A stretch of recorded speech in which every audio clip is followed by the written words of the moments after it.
I will tell you how you do not want to start a 9+ hour road trip, and that is getting a voicemail like this. My name is Burma, and I'm with Dignity Memorial.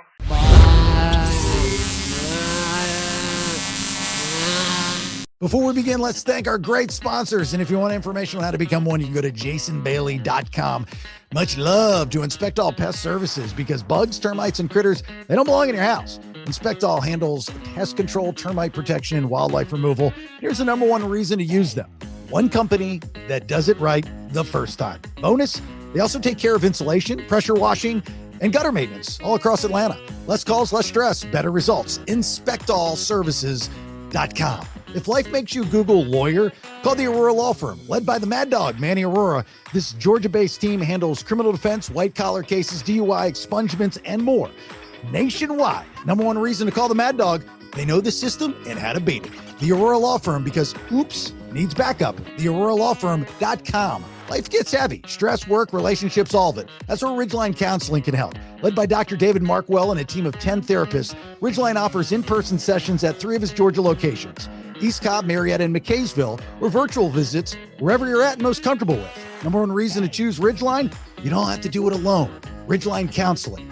Real help when you need it. MarkwellTherapy.com. Power goes out, not at your house, if you call Alternate Power Solutions. They're a family-owned Generac generator dealer, founded in 2012, handling sales, installation, service, and repair for home standby and portable generators across Georgia and Tennessee. Here's the number one reason to use them. You don't pay a dime until the job is done and you're 100% happy. Every customer gets an upgraded warranty, free monitoring with a service contract, flexible financing, and they actually keep generators and parts in stock, plus an A+ rating with the BBB. All you have to do is call 770-853-7571 or visit poweringgeorgia.com for a free home assessment. Use the discount code Bailey for $500 off your entire installation. Alternate Power Solutions, because losing power shouldn't mean losing your mind. Looking for the ultimate wellness boost? Meet Alive Ozone Therapy Spa, Central Florida's first and only ozone therapy spa. From ozone therapy to red light therapy, halo therapy, presso therapy, PEMF grounding mats, and even in-house ozone-infused products, Alive Ozone Therapy Spa's got everything to help you feel amazing, inside and out.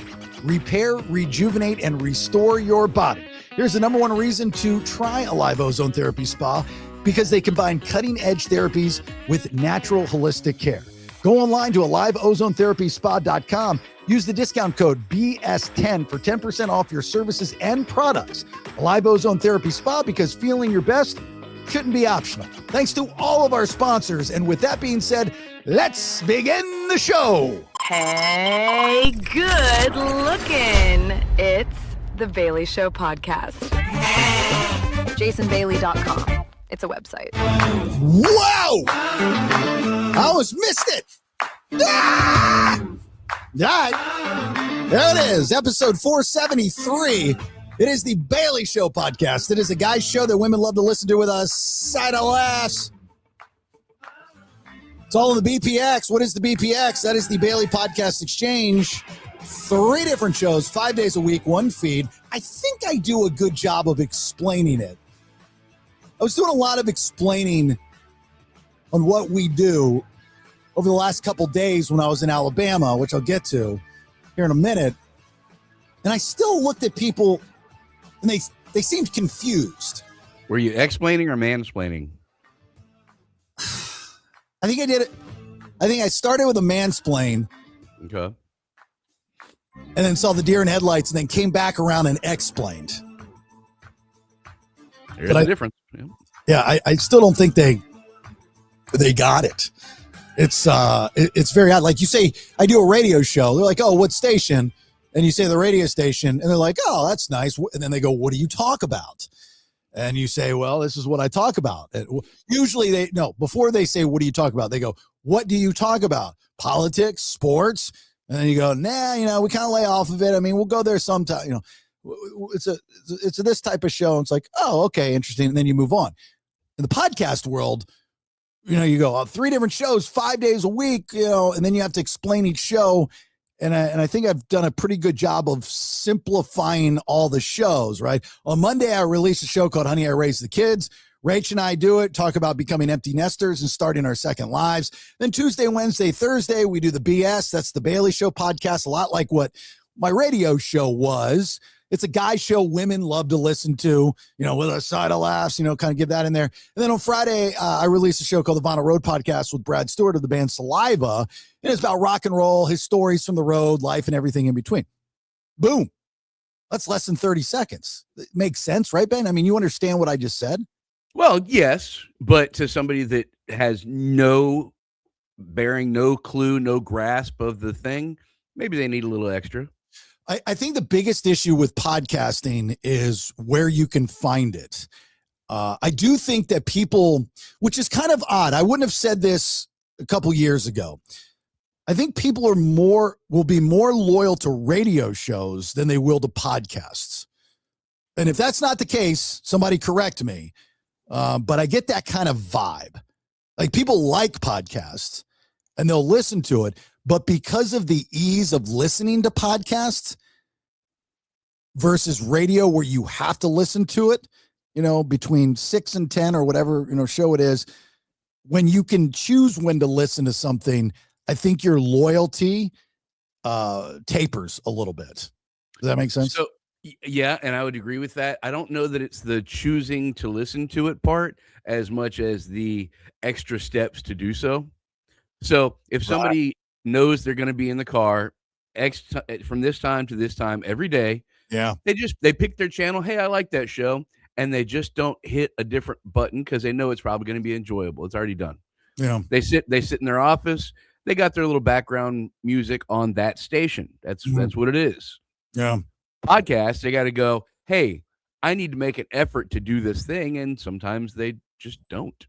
But people think that, but they really don't. I mean, if you set up your phone in your car, like say you have the Spotify app, and as soon as you get in the car, you just hit play. I mean, it's almost easier and more convenient than listening to a radio show, right? I mean, flipping around and stuff. And, the way that podcasts, at least mine, the inserts of ads are shorter. They're shorter stop blocks or commercial breaks, those types of things. And I've got to do it because I've got to generate some type of income. So, for those that get on me with the ads and whatnot, or the pre-roll, I've got to make a fucking living, so relax, chill out for a second.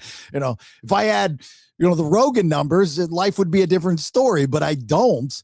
And it's getting to a point now, as much as I love doing this, I really do. Cause I'm programmed. I have been for a very long time to be opinionated, speak my mind. I like becoming this, whatever it is behind a microphone. I am, I think, getting to a point where I'm willing to try not having this life at all, just stepping away from it. And I've thought about this. I've talked to Rach about it, like literally unfriending and unfollowing everything and anything that has to do with radio and podcasting, and just focus on a live ozone therapy spa. Because technically, I mean, truth be told, y'all, if things continue to go the way that they're going, at the end of this year, I don't know if I'll have time to podcast. I mean, we'll be looking to open a second location, and it ain't going to be this side of Orlando. I can tell you that right now. It's going to be that side of Orlando, which is going to be that's going to be a little bit of a hike for us. You're killing my hopes and dreams. Yeah. I just, there's more of a payoff. Unfortunately, again, I love doing this, and I absolutely love and adore, and will ever be in debt to those that have stuck with me, but it dwindles. There's no doubt about it. It dwindles and it fluctuates. I just don't know if I'm the guy that will ever be chosen for the big pop in this business. I think the shows are good. I do. I think the content's good. The conversation's good. I mean, it all depends on what you want. I mean, I don't know. You might be listening for the first time and go, the fuck are you talking about, dude? You suck. Like, talk about something interesting. Well, it's very subjective what interesting is. To you, I could be talking about legs on a spider and you think that's interesting, but to the masses, they're not going to find that interesting. Me talking about this show, to those that have been with me since day one, fucking interesting probably to them. To you, maybe not. I don't know. I'm kind of over all of it. I just want to move on with my life. Like I've slowly gotten out of the radio business, and I'm thankful I have, just because I see and I hear what it is, and it's infuriating to me. It drives me insane. I so want to be opinionated about the business that I love and will always love. Like, I just saw a post. These know-it-alls. Oh, by the way, I'm Jason Bailey. Thanks for being here. That's the Bald Badger, Benjamin. I know I got on a rant here. Let me give you a little applause. You're on a pedestal with this one. A box of soap. Yeah. So these consultants and these coaches that go on social media to tell people what radio needs to do to change and go back to its heyday. And a lot of these people have never been behind a microphone, mind you. I'm not saying they're stupid. I'm just saying some of the things lack the experience.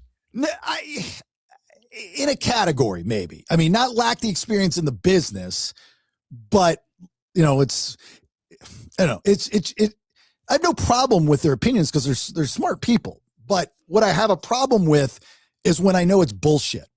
Like when I know they're like, oh man, I got to get a post up today.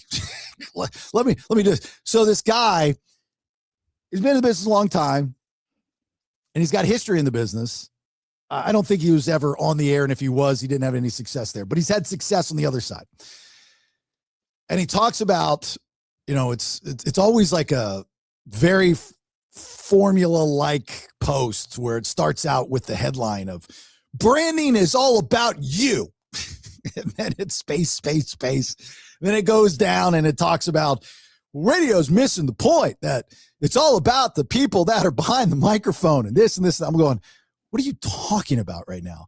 Radio does not subscribe to that. They like, you people are the ones that tell the radio stations that the person behind the microphone is talking about themselves too much. Like, they literally will tell management that the personality is using the words I and me too much. See, I have a hard time with that, because what else are you supposed to get your experience from if it's not your own life experience? How are you supposed to? So I've always subscribed to radio stations. Yes, they play music and they're a vessel for people to hear music. Whether you are a talk personality, which I've been most of my career, or not, you still have to have personality. And whether it's in 15 seconds or if it's in 15-minute segments, you have to stand out. And you are your own exclusivity. No one in the world is talking about what you're talking about at that exact moment, the way you're talking about it. And if you have a personal experience, I was at the bank yesterday and I couldn't believe my eyes. This handicapped guy with no legs lunged out of his chair and jumped on my chest and licked my mustache. You and I both know that was the 7-Eleven. Get your location straight. Right straight. My point is no one, I guarantee, in the world is telling that story at that time, at that moment. That's your story. That's your exclusivity. And your audience is going to feel special because they're now a part of that exclusivity. When you play a Nirvana tune, as great as it may sound to some, Rape Me at 7:30 in the morning, maybe not so much. But I think music is more polarizing than the personalities, because even if what you're saying isn't, let's just quote unquote, good or great content, at least you're saying it. I mean, people have a tendency to listen, unless you're, pushing that button, the flip the station, and you're being a total dick. Even if people don't agree with you, they listen. I mean, look at politics and conservative talk. There's a reason why there's no liberal talk shows on the radio for the most part. And conservative talk is because the left supports it because they just want to be angry and listen to these guys rant and rave about how the world should be, i.e. Rush Limbaugh. So I don't know. It's just everything's changed. I mean, I listen to radio. Occasionally, I'll turn on terrestrial radio and listen to some of these shows, and I'm just like, what are you doing? Like, the radio management goes to work every day to survive until the next day. They're not trying to create something special. And that's the big difference, I think, with radio and podcasting is I think podcasters are. I mean, I think, it's a passion project. You're not getting a paycheck, every 2 weeks. You're not signed up for a 401k and you're not getting all these perks. Some podcasters, a lot of podcasters just do it for free and just hope it hits. So there's passion, there's emotion, there's oomph to it.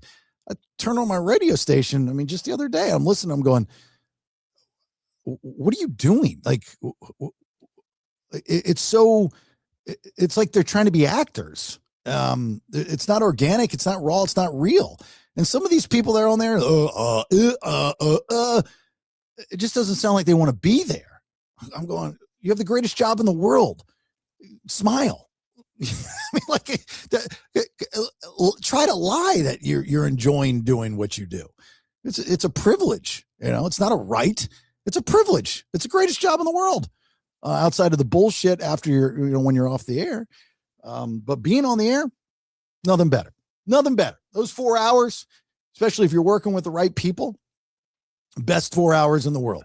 I'd imagine they don't feel like 4 hours if you're working with people, that it's fluid and it's natural and it's fun and it's entertainment to you.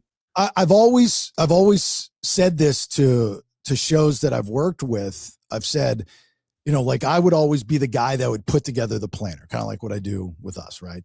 Mm-hmm. But it was 4 hours. So it was a lot more to it.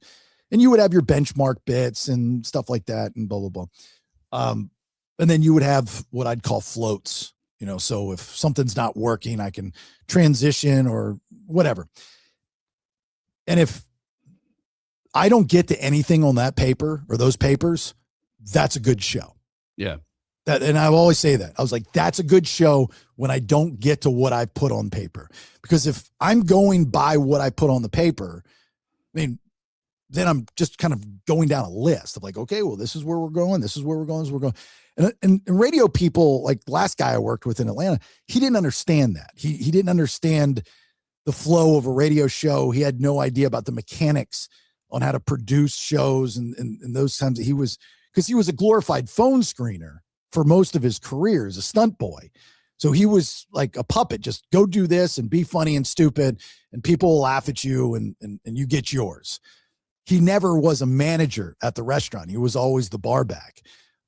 So you have to trust people that manage, that understand that concept. That's their strong suit. Not everybody has that. But those that do, trust within. Those that don't, you do. Coach. And yeah, you do you and do it. But yet, even those that coach, I think a lot of these consultant people, they're just snake oil salesmen. They are. They're pushing things. Well, I've got to, I work with a successful radio show across the country that does a different day part and plays a lot more music and talks to a totally different audience, but you should take this bit. Okay. Well, what's the bit? Why do black people eat fruit? Well, I'm a white guy. Probably they're black and I'm white. I know, but you could twist it and say, why do white people eat fruit? It's a good one. No, it's not. And then they'll go to management. They're like, hey, look, this bit's been very successful with this show. The management comes in and goes, are you being difficult? You're not doing the white people eat fruit bit. What are you talking about right now? No, stop. And that's how it works, people. That is how it works. Behind the curtain of radio, right there. Behind the curtain of radio. I had a lot of time to think over the last couple days on my. I was noticing this. Yeah, your drive did some things. Road tripping, and I sit there. There's only so much you can talk to your road dog, which was my wife. Hey, Cal. As we drive 9-ish hours to Tuscaloosa, Alabama, to the University of Alabama to see our daughter, the Beezers, and then we drive back. Only so much conversation. I mean, we talk a lot, but there's going to be some dead time. She'll take a snoozer or something. And I talk to myself in my head, and that's where all this comes up. I have a lot of conversations with myself. I always want, when you drive, because you drive to like Arkansas by yourself. Oh yeah. Okay. Do you talk to yourself in your head? 100%. What are the conversations like for you? Oh dear God. You want to go in there? This is a really weird place. Everything from, what am I doing with my life to just reminiscing about what I used to do with my life. God, where's the next Buc-ee's? You know, I'll write lyrics in my head for the next song that I'll never write. Me too. Okay. Oh, so what a great concept that I'll forget in a minute. Right. Wish I had a pen, except I'm driving, so I can't write it down. Okay. So I'm not the only one, because I do the exact same thing. I mean, everything that you just said. Yeah. Okay. So it's not weird. Imperative. It's not weird. It's not odd that we do. Imagine it would be. No, honestly, yeah, it probably is, because nothing that we do is normal. Yeah, maybe. I don't know. Buc-ee's is the deal, man. We stopped off at the Buc-ee's. Have you ever noticed that you've never heard of a crime happening at Buc-ee's? You never heard of an abduction, a robbery, shooting at the gas pumps? I've never even heard of shoplifting at Buc-ee's. Right. I wonder if Buc-ee's is like Disney and has their own police department or something. Because like I feel safe when I go into Buc-ee's. Yeah, dude. There's undercover beavers all over the place we don't know about. Right. The undercover beaver. And people are like, the hell if I'm stealing those butter toffee pralines. I'm going to get caught. And they're the nicest people that they have working there. Like, have a blessed day. You know, may I help you? Have you seen what they get paid? They better be. They get paid well, huh? Dude, they got the little the sandwich boards saying, hey, we're hiring for this. And it'll straight up show you what the hiring pay is for each position. Wow. Store manager's like $270K. $270,000 a year? Yeah. Well, are you kidding me? No. At Buc-ee's. Go work at Buc-ee's, Bailey. You're welcome. Hell, I'd go work at Buc-ee's for 270. Like, it seems like a fun environment. Like, if you say, hey, look, you want to go work at the Circle K? No, nothing against Circle K. I like Circle K, but I'm just saying, probably wouldn't take that job. Well, not if there's one and you got a Buc-ee's as a secondary option. Buc-ee's is like the theme park on the interstate. Mm-hmm. You know, I mean, that's the vibe that you get when you walk in. So I've got to remind myself next time I take this road trip, and I keep forgetting because this is not a new idea that I've had, but I want to take pictures of every bathroom that I use on the trip from Orlando to Tuscaloosa. Okay, then none of them will ever be cleaner than Buc-ee's. Correct. Yeah, Buc-ee's bathrooms are beautiful. They're spotless. I would lick sweet tarts off the floor. And I like the idea of the stalls. They've got the light above it, so you know if it's vacant or not. But the rest of the bathrooms that you experience, they're almost like art. Because don't the stalls go all the way, like the door goes to the floor? Yeah. You feel like you got a little bit of privacy. Yeah. You know? Yeah, I know how much you love the potty chatter, so little privacy would probably be nice for you. Well, I always use a stall, so if I can help it. I don't like my back. Just I don't like to. You feel vulnerable. Absolutely, yeah. So I'll always use a stall. You had a dude put his hand on your shoulder one day, didn't you? No, I think it started in college. Somebody tried to pick a fight with me in the bathroom, or followed me in the bathroom, and I was using the stall, and I was like, "What do I do now?" You know? Yeah, I mean, how do you fight with your wang dangler hanging out? Give me a second. Right. Yeah, then it gets weird and awkward. Pause. And I think turn around, pee on her feet. I think I talked my way out of it. So it wasn't horrible, but I was just like, that's never happening to me again. I was like, that's just never going to happen again. But Buc-ee's is nice, but the rest of the bathrooms were absolutely disgusting. I mean, just, I don't understand how you can have a business and have a bathroom so gross. It's gross, just gross. When's the last time you came across a condom machine in a bathroom? That was always a win. I think there was one in like one of those like when you go up to Tuscaloosa, you take a lot of back roads. You got a Purdy Mouth bathroom. Yeah, Purdy Mouth. Yeah. There was a gas station that we stopped off, and there was duty by the gas pump, like duty, like just I could not believe it. Was it human scat? I did not analyze it. I didn't see it actually at first. Rach saw it. She goes, duty. I was like, what the shit? What the shit? This is the most disgusting thing I've ever seen in my life. I mean, yeah. I'm assuming it was a dog, but who knows? You can only hope. I mean, in that part of the neck of the woods, that could be all kinds of stuff, huh? That was in Florida. That was at a gas station in Florida. What part of Florida? Yeah, that part. I don't know, whatever part I was in. I mean, I-75 up to Tallahassee, you got that section that you could have certain expectations. From Tallahassee over to Pensacola, you got different expectations. Yeah. So let me start with the trip heading up to see the Beezers at the University of Alabama for Parents Weekend. I will tell you how you do not want to start a 9+ hour road trip, and that is getting a voicemail like this. My name is Burma, and I'm with Dignity Memorial here in the Villages. I'm with right here on Powell Road and Christine Way. What enthusiasm and excitement. You made my day. Please give me a call. I'd like to invite you and a guest to lunch and learn. There's no obligation.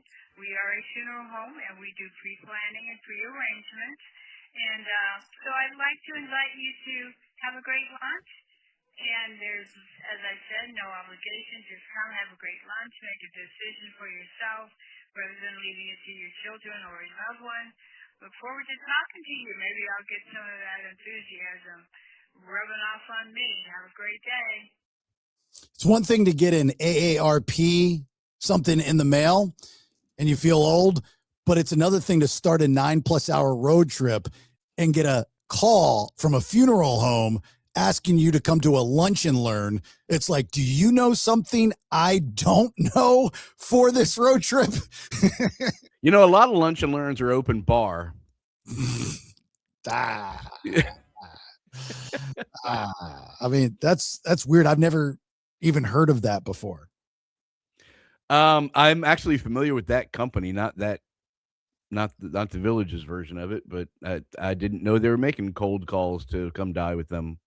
Right, the cold calls. That's what I've never. Yeah, that's weird. Cold fuck. Oh, damn it! Yeah, that's a good one, Jason. I didn't even think about it. Yeah, I missed it till it came out of the mouth. Yeah. Yeah. It sounds like come and hang out for. You know what it sounds like? Like LegalZoom. LegalZoom does that. They try to recruit you to come to these parties. Yeah. And then when you get there, it's like a cult. They were like, well, you come to lunch and we got lunch. Don't worry about it. And it's no obligation. You just have to sit through 45 minutes of us telling you that you need to sign up for LegalZoom. It's like timeshare, Exactly that sales mentality is a timeshare thing. Yeah. But the timing of getting a voicemail from a funeral home asking me to come to a lunch and learn so I don't have to leave the decisions to my kids. Like that. Yeah. It's your decision. I'm not doing it. I'm not doing it. My mom's done it. They give you cool options though. They're like, do you want to be a tree or do you want to be in a coral reef? That's a new option. Would you like an oak box? I say this now, and I might change my mind at a later date. I just don't know how excited I could be picking out my funeral arrangements. It's so odd, just dark. It's the weirdest thing, buying a new car. That's fun. Buying a new house. That's fun. Buying clothes. That's fun. Going to the grocery store even. Picking out food for dinner. Neat. Picking out your own funeral arrangements. I don't think that's neat. My mother had a field day doing it. She loved it. Absolutely loved it. When we reconnected, which now we're disconnected, but when we reconnected, she's like, here's the paperwork. This is where I'm buried. It's a beautiful plot. I've got a beautiful headstone. It's all paid off. Is there a nice view? I have no idea. She was stoked. Who cares?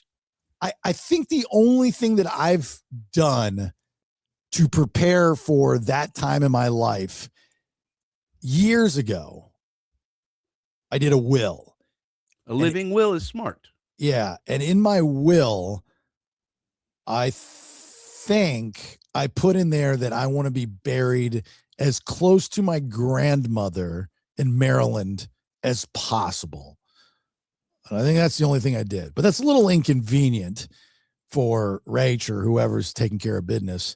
What if you got cremated and she just took you there? And yeah, I got to change it and be like, do whatever you want with me. I don't care anymore. But with everything going on, I mean, you don't want to get that kind of message on a road trip from a funeral. Not to start it for sure.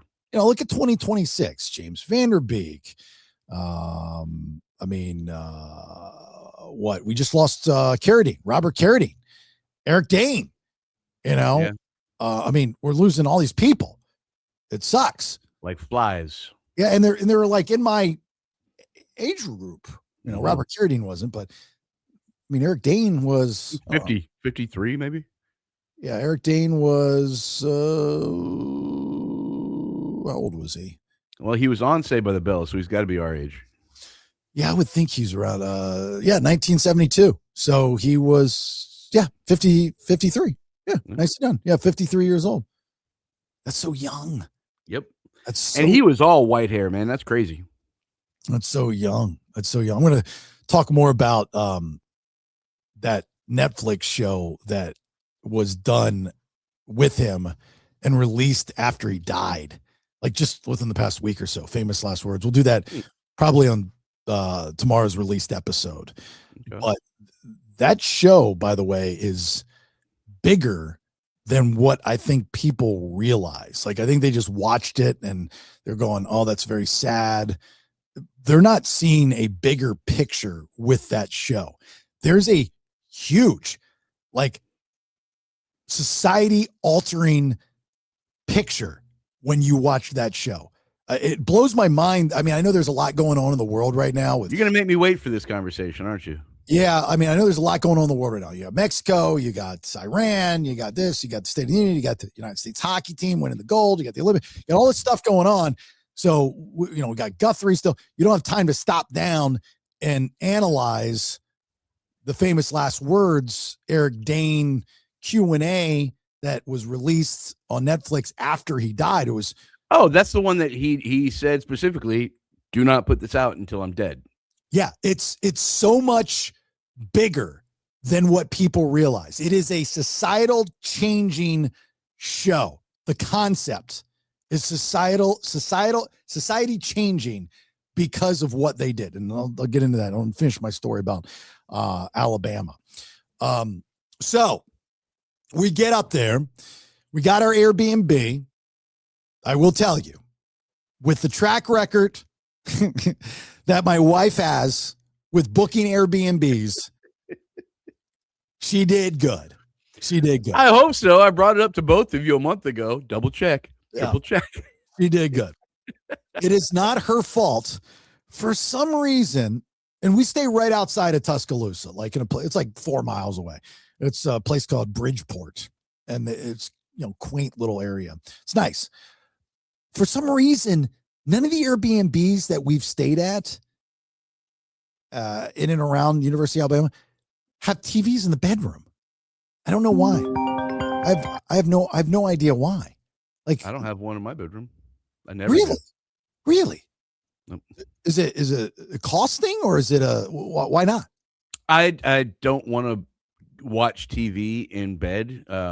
Like when I go to bed, I'll put a podcast on my phone and just kind of sit it there as like pink noise. But I want to lose myself in the idea of sleeping, not getting entranced by this television show that I'm all adrenaline rushed into. Yeah, that's probably the smart move, to be honest with you. That what you do is probably the right move. I fall asleep to the TV. Now, Rach is really bad. Like I can turn the television off. Like I'll say, I'm done. I'm falling asleep. I'll turn it off.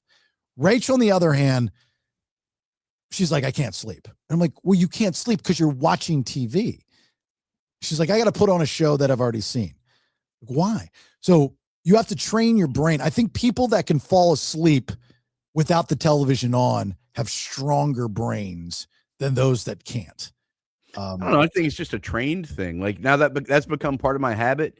When the TV goes off, it's wind down time. So my body, my brain, they are used to that. They're accustomed at this point in my life. Yeah. And then when you fall asleep, everything gets louder, right? So you get that so I'll wake up. I'm like, dude, can you turn it down? And it's tough. Like once I fall asleep, and then when I wake up, it drives me insane to have to try to fall back asleep. That messes with my body. So we kind of like, it's weird because women that I've been with before, like my first wife, she hated that I watched television in bed. So I had to buy headphones. And this was way before Bluetooth and all that. I guess, you had like a dock for them, and you had the red and white cords that would go in, and then the headphones would connect to that. And it was all kind of a thing. So anyway, so there was 2 televisions in this Airbnb. There was one in the living room, and then there was one on the porch. So you can watch it outside. That's nice. But there was none in our bedroom. Mm-hmm. So this is what I do. I just take the TV out of the living room, put it in our bedroom, just pick it up and plug it in. They're smart TVs. It's pretty simple. We had a guest staying with us. It's Bees' roommates, one of Bees' roommates' mothers. Very sweet woman. She's a lot of fun. They're from Delaware. She's from Delaware. And so she stayed with us. Dude. Oh.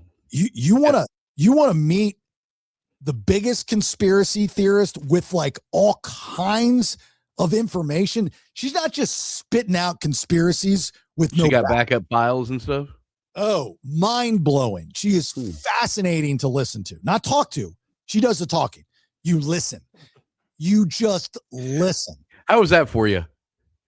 Well, I've got no problem with it. I just sat back, had a drink, and listened to her talk, and it was fascinating. Absolutely fascinating. I love hearing that stuff.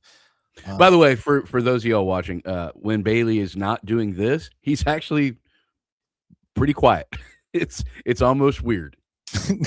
Well, I'm jaded. That's like, so be it. Plus, you got to protect the moneymaker. Yeah, I'm just jaded. It's funny because I always liked I liked talking on the phone, years ago when I was younger. And then when I got into radio, when we would take phone calls, now they don't take phone calls really, but that was the whole show. I mean, you're taking phone calls. I got so jaded that I never wanted to talk on the phone. And then when you go to work and talk for a living like that, and it's a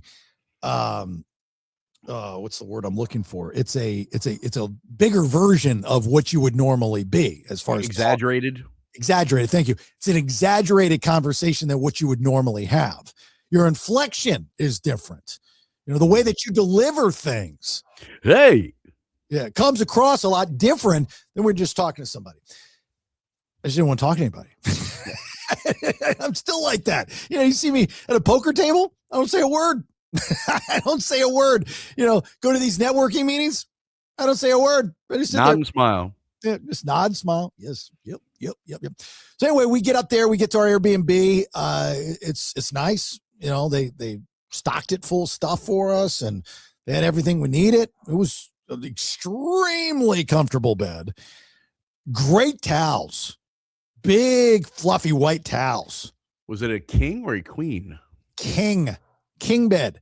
Yep. You need that because you're used to that. Correct. That's important too. As a guy that used to manage Airbnbs, you want to make sure the beds are comfy, right? And the pillows are comfy. And the towels are good. The TV's weird though. Like you need to have that option. The TV should be in every single room. All my Airbnbs, I had a TV in every single room. Every single room, there's a TV.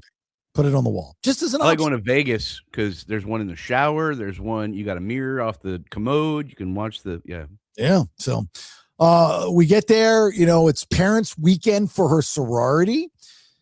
which means that they have these events. And last year we did it, and the events were okay. You had certain outfits. Rach and I were talking about this. Did she give you my suggestion? Okay, so before you get, I don't know what your suggestion was, but the outfits we talked about on the Honey podcast, like I showed pictures. It was like winter in the vineyards or something. It was, like it was like Nantucket.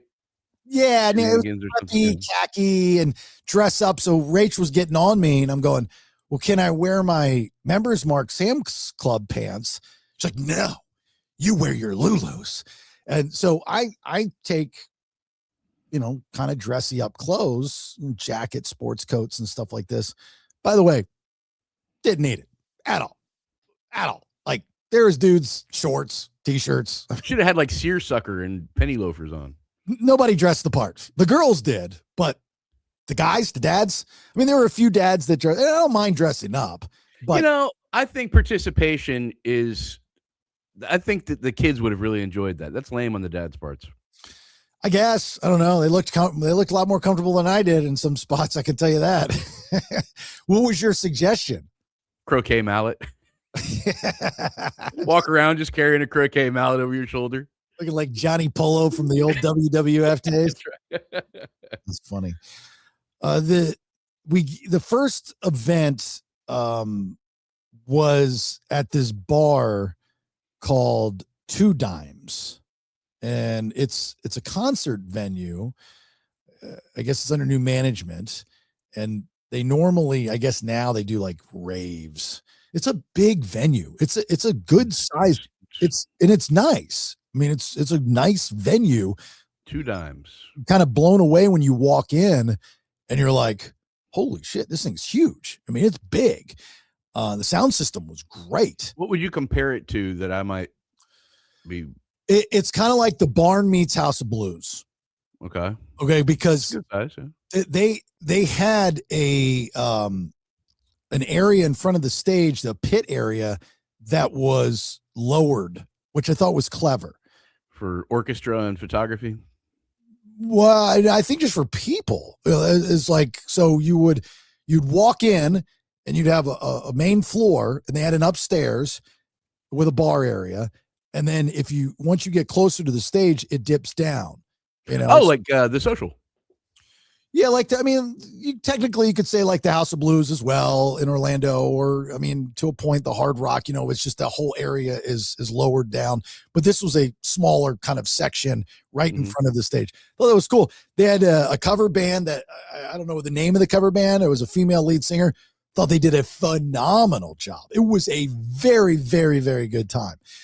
Called Two Dimes, and so I guess technically it's a country bar, which makes sense, but they do ravey type things, and they charge like $80 a cover to get in. Well, we didn't pay that because this was part of a social event, but on a normal night, they charge $80 a cover.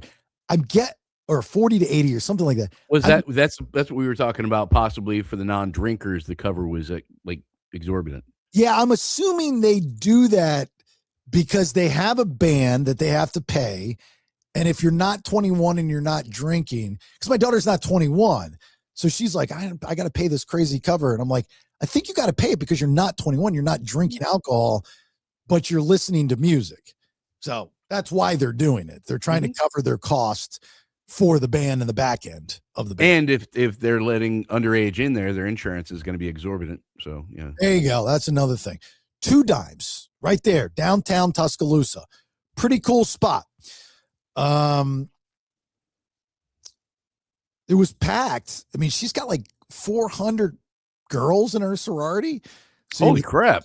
Yeah. So you got to think 400 girls, moms, dads, it's a lot of people, right? Wow. That's close to 1,000 people. That's a massive sorority.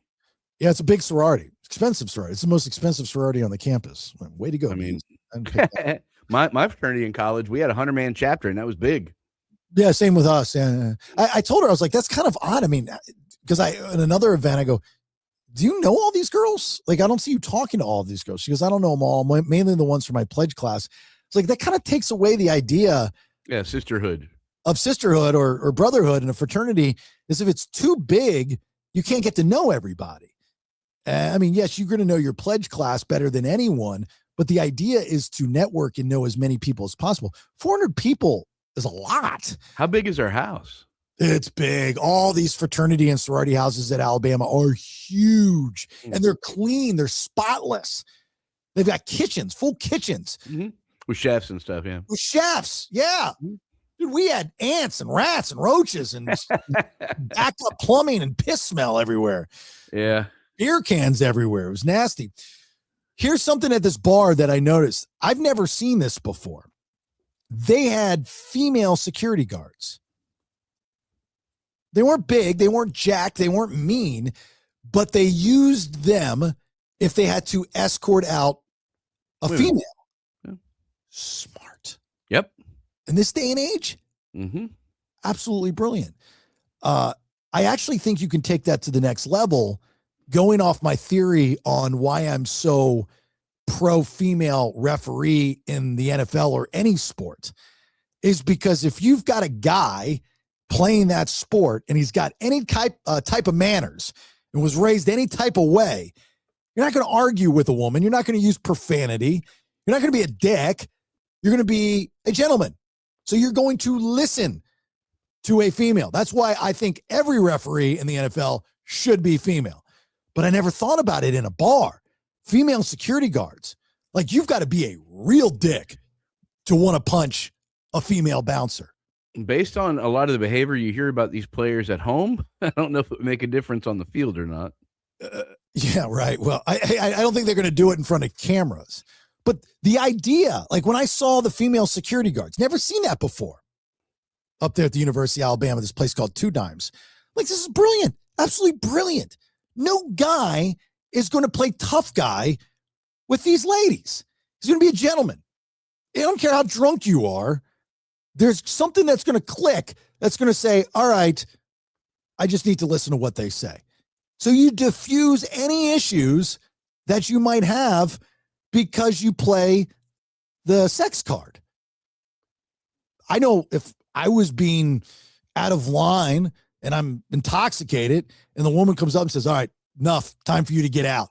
Yes, ma'am. Okay, gotcha. I'm not going to sit there and go, shut up, bitch, you whore, you raggedy pants, you floppy booby. You know, and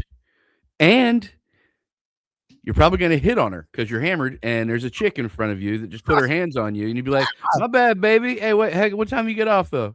Hey, what it be like? What do you do? What that tongue do? What up, baby? You got what that ass do though? Thanks for taking care of me. Thanks. It's just you're just so appreciative. Can you walk into my house? Can you walk me out right quick? Can you tuck me in?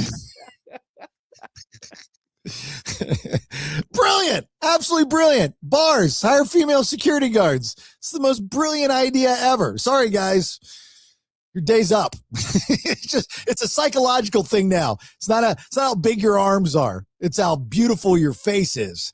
That's the new day and age. Did you ever do security growing up? Kinda. I never got into the bouncer world. I think I helped out a couple times, but I never jumped into it. I was never that guy. Whew. It was a thing. Yeah, it was. A lot of my friends were bouncers. I'm sure. Yeah. Yeah. It was a good place to get rid of aggression. They would line up room temperature Jaeger before our shifts for the bouncers to get their blood going. Ooh. Yeah. That's another thing is, so her friends, the first night we had some drinks. And like, what do you want? And the kids are buying, which is crazy. And what these kids drink is like, yeah, take a chocolate espresso martini, double shot, dabs, and a little twist of a nipple of sex on the beach, and like all these fancy pants drinks. When I was in college, it was like, what is the cheapest beer you have? Is it on the floor? I'll take it if it's free. Right? Like I had $20, if even, to go out for a night. These kids are dropping $100 bills on tabs just at one place. And that doesn't even cover the Uber ride there and back. So it's a thing for these, but they're ordering, these fancy shots, blue dolphin tail, whatever. I'm like, just dolphin sex with an iguana. 3, please. like, why don't you just do a shot of Jack? And they're like, oh, I'm like, well, you drink to get drunk. Like, it's not the taste that matters with a shot. You're drinking to get drunk. You want the most potent drink or shot that you can possibly get. Like, be a man and get a shot of Jack. And they're like, no. Yes, sorority girls. Well, Man. so that's, again, the difference of when we were bar hopping like that. We were drinking to get drunk. We were trying to see how much will you, bartender, pay me to drink that bar mat shot and get wrecked. Exactly. They're drinking for flavor. We didn't drink for flavor. We drank to get drunk. They drink for, now that changed a little bit. There was that gap of the Smirnoff Ice days, and the Zimas with the now later.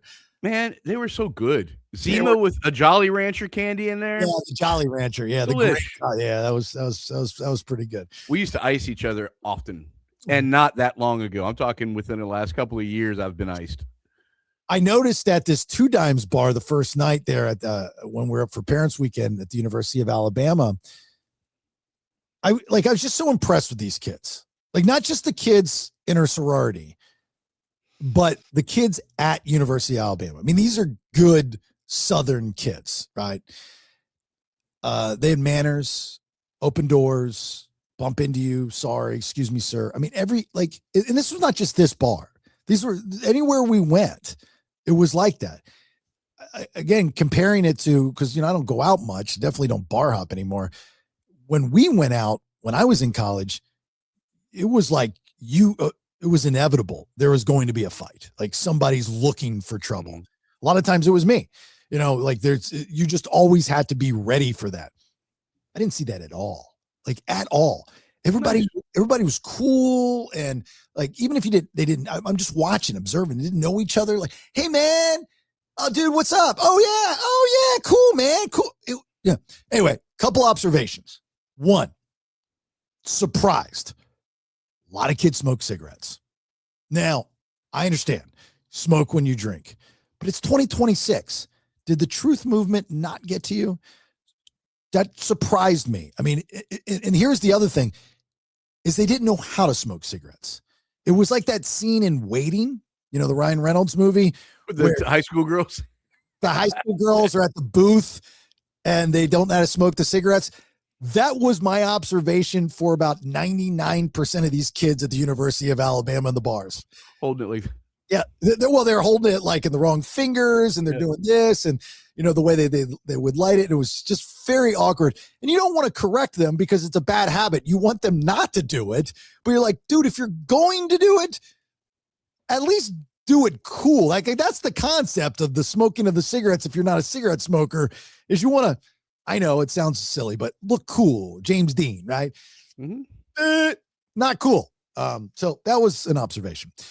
Another one, while this cover band was on at this bar, Two Dimes, downtown Tuscaloosa, I didn't see one phone out.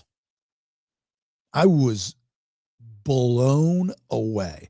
Now, there might have been phones out for pictures, like taking pictures with their parents and their friends, but it wasn't an all, like if you go to any concert, people watch the show through their phone because they're just recording. Now, I get it's a cover band and you're not recording stuff, but for the most part, outside of a quick picture of, you and your family, kids were doing this thing called conversing.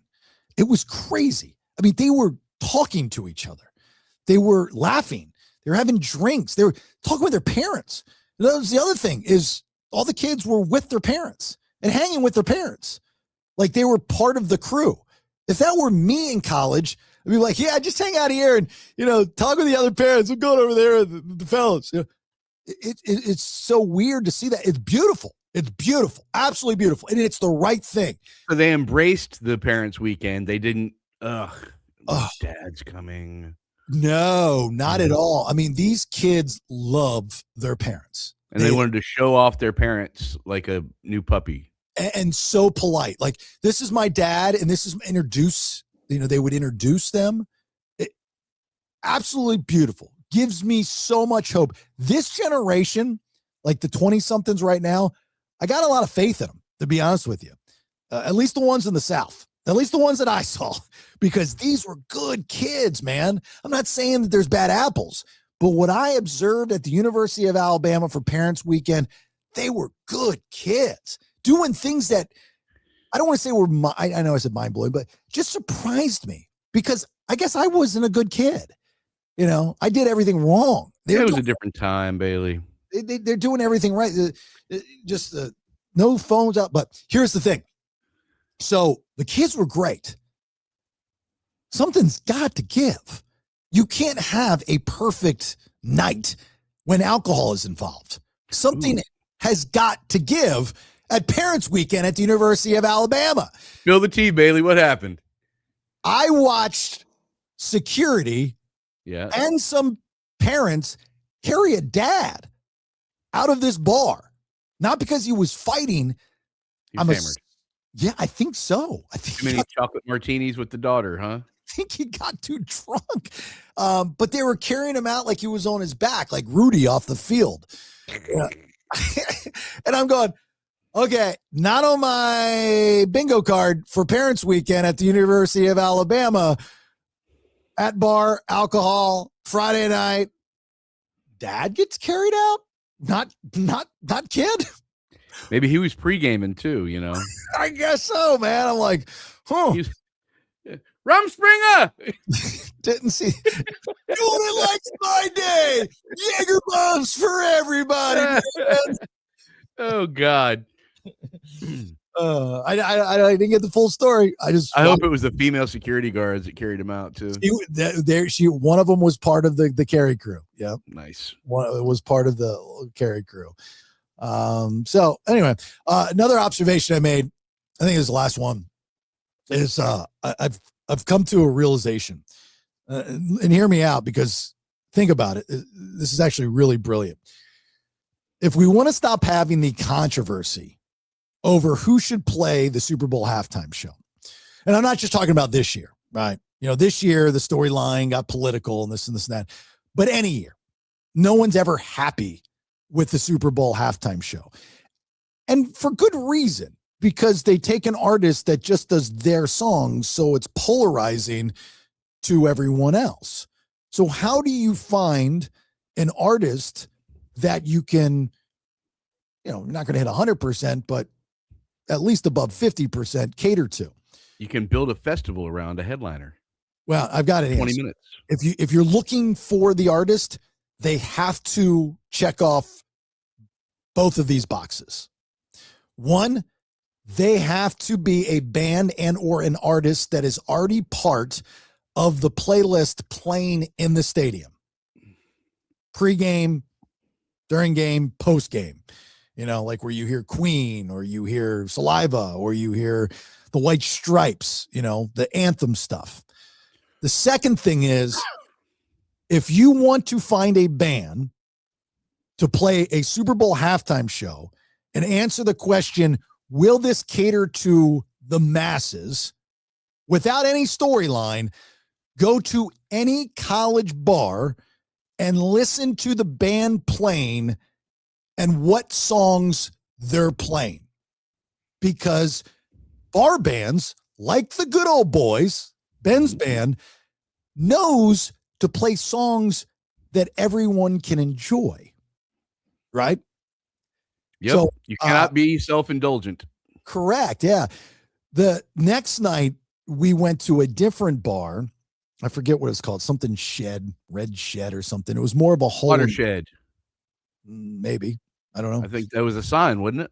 On your face base? No, that was a different place. Okay. That was, I think it was like Red Shed or so. Anyway, it's kind of more of a hole in the wall type of bar, more my style. Had a little outdoor area than an indoor area. In the indoor area, they had a setup for a band. And the reason why we went there was because of one of Bees' friends' boyfriend played in the band. He was the drummer. Good drummer, by the way.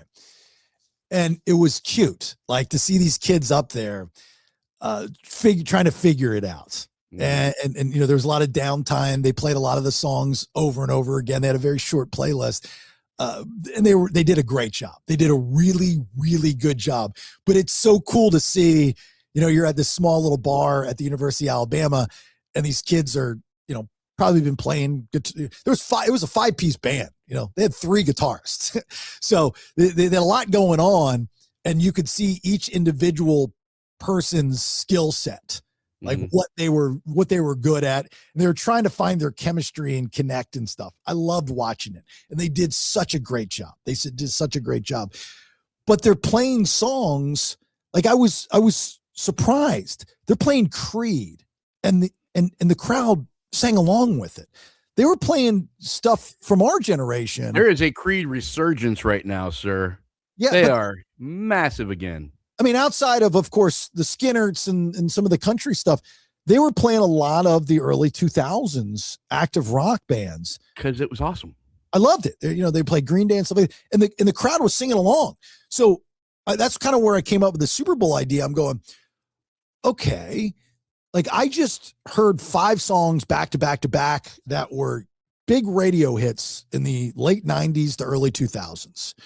These kids are early 20s, and they're singing along, having a great time with these songs. So nobody's going to tell me that the younger generation doesn't appreciate that music. I think they even did Def Leppard. I was like, this is great. And the kids sang, and they knew the words. It was great. It was awesome. Dad rock. Yeah, I guess it would be considered dad rock. But the point is that I don't know. I guess I was just surprised. I'm thinking that the only thing that these kids listened to was this, shitty rap music and all that kind of stuff. But that's not the case. And I asked Bees, I was like, I go, and she was singing along, and she always gets credit because I've taught her this, like with Poison. She's been on stage with Poison and hung out with Brett. So she has a little bit of an advantage to some of these other kids. And I was like, God, I'm surprised these kids even know Creed. And she's like, oh yeah, that's all these bars play is this stuff. And she goes, I know all the words to it because, of just listening to stuff with you. I'm like, this is great. This is phenomenal. Generation X, we did our fucking jobs, man. We did our job. We passed down the love of good music. Now, unfortunately, they stray every once in a while because they turn on the radio and they hear shit. But we passed down the love of good music. Amen. Bailey, do we petition for Creed to play the Super Bowl next year? Is that what we? Creed's already played the Super Bowl. Did they win? I don't remember that. Yeah, when it was in Dallas. Oh, did they? Yeah, they. I remember they played the Winter Olympics. I don't remember them playing the Super Bowl though. Yeah, that Stapp wore the Dallas Cowboys jersey. I don't remember it all. Yeah, it was a good one. Yeah, it was. I'm pretty sure I'm right on this one because I've had this conversation before. I'm pretty sure I'm right on this one. But other than that, it was a great weekend. Yes, I know. I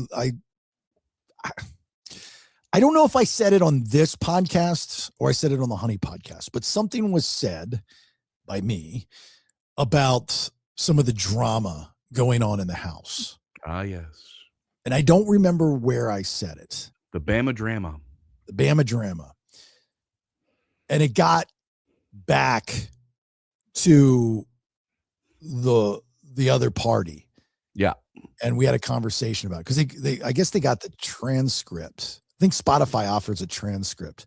And I said something to the effect of, I thought it was weird that a 50-something-year-old guy is calling a 20-year-old college girl. It was on this show. Yeah, he didn't like that. But I had to explain to him, like, first and foremost, I do think that's weird. Like, just in general, I of course I didn't say the person's name. I don't have a problem with the person. I think he's a good dude. I just thought it was weird. Like, but I had to explain to him, like, if I take a story and I exploit that story and I blow that story up, that's part of being in show business, in the entertainment business.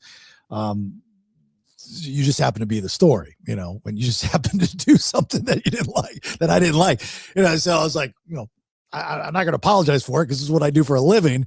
And it's true. It's not like it's not true, so like on all parties, like you called, I think it's weird. So I'm not saying anything that's not true. I go, it's weird. I asked them, like, it's kind of weird though, right? When you do something and you don't think about it and somebody else points it out and they're like, that's weird. And you go back and you're like, oh shit, that might be weird. God, when you say it out loud, that's fucked up. Mm-hmm.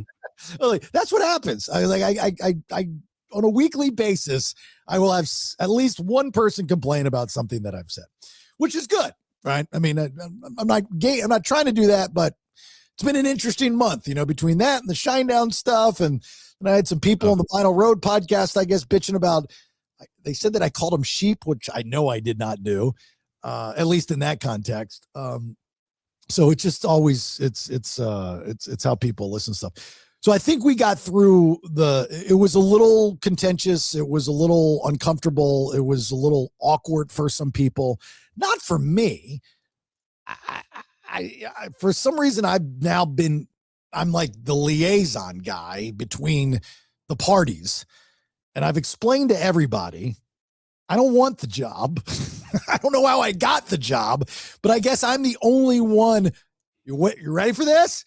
I'm the only one that is calm, that is neutral enough to see both sides and bring everyone together. Didn't see that one coming from the kid, did you?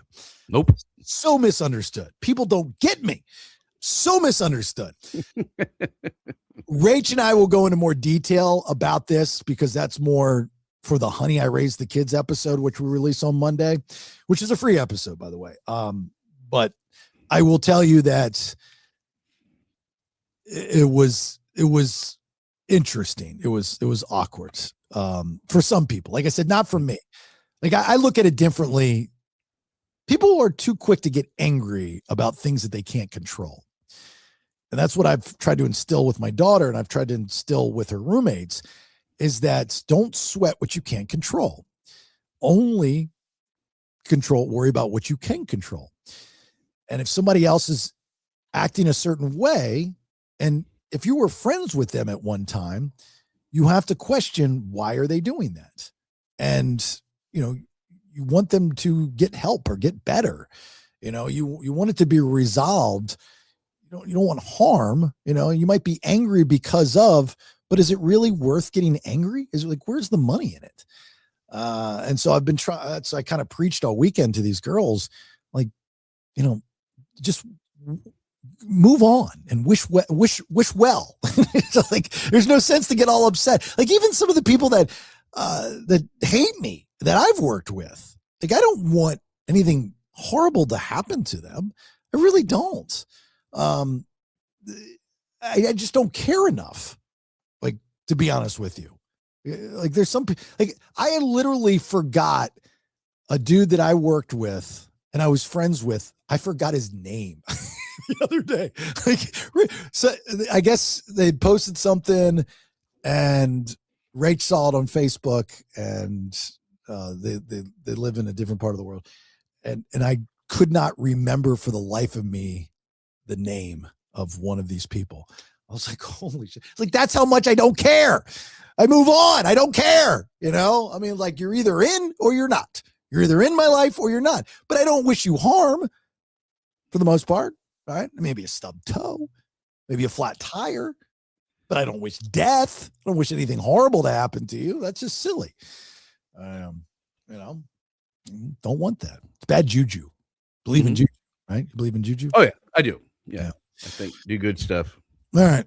So look, I didn't go through this at the beginning of the show, but if you are interested, and I hope you are, jasonbailey.com, subscribe to get all the episodes. Here's the deal. This is what it is. I mean, we have guests occasionally and stuff like that, but it's just a conversation. We talk about different things. If you're new to the podcast, Tuesday and Thursdays episodes for the BS, the Bailey Show podcast, are for subscribers and subscribers only. It's $4.99 a month.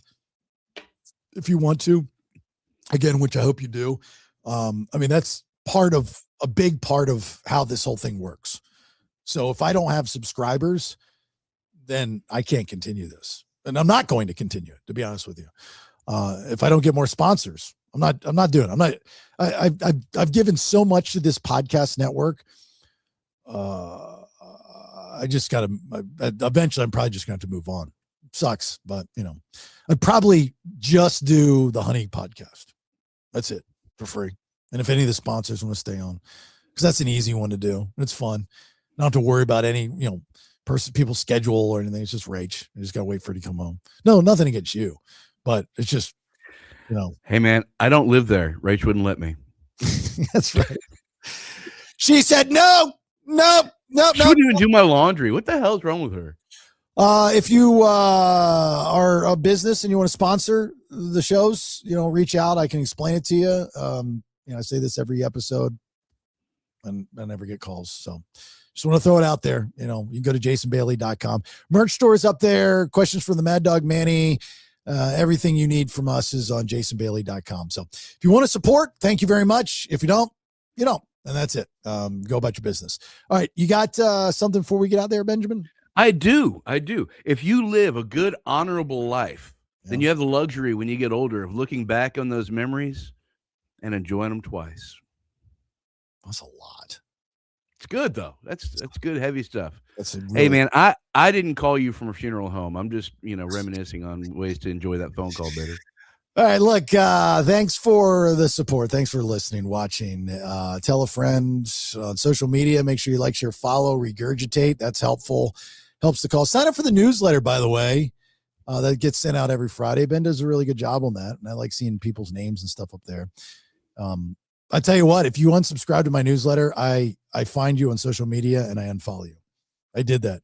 There was somebody that unsubscribed from the newsletter, and I went to all their social media and unsubscribed from it. I'm so sensitive when it comes to that newsletter. It's not even funny. Is your favorite NASCAR driver Richard Petty? Yes, it is. Here's the thing. Whether I signed up for it or not, a lot of these newsletters I don't sign up for. But if it's a newsletter from a person that I know that has a small business, it's not that big of a deal. I will open it. I will scroll through. I will try to engage because I know that they see, who engages and whatnot. I do that for them. I think that's a nice thing. I don't think people realize how big of a deal those newsletters are for small businesses like this, the podcast, Small Business Alive. When I send it out, small business. I think I'm on 4 or 5 different newsletters. I didn't sign up for any of them, but I'm not going to unsubscribe to them because it's helping them. It's weird to explain, but it's helping them. When I see people unsubscribe from our newsletter, I go to their social media and especially if they're businesses, this one was a business, unfollow. I want nothing to do with you. Blah, blah, blah. It'd be great if you could hit unfollow, bitch. You throw that in there. Yes, that is petty. I agree. It is a little petty, but it feels kind of good. It feels great. It feels good. Yeah. All right, look, have yourself a great, safe rest of your day. If you're going to be doing some drinking, I understand. I get it. If you've had too much, please don't get on the wheel of the car. Too many friends like that. And sure the shit, don't be posting on social media. You will lose a lot of friends like that. We'll talk to you next time. Hey, bye. Hey, good looking. It's the Bailey Show podcast. JasonBailey.com. It's a website. Okay, this episode's over. Goodbye. 3 different shows, 5 days a week, 1 feed, details, and to subscribe, jasonbailey.com.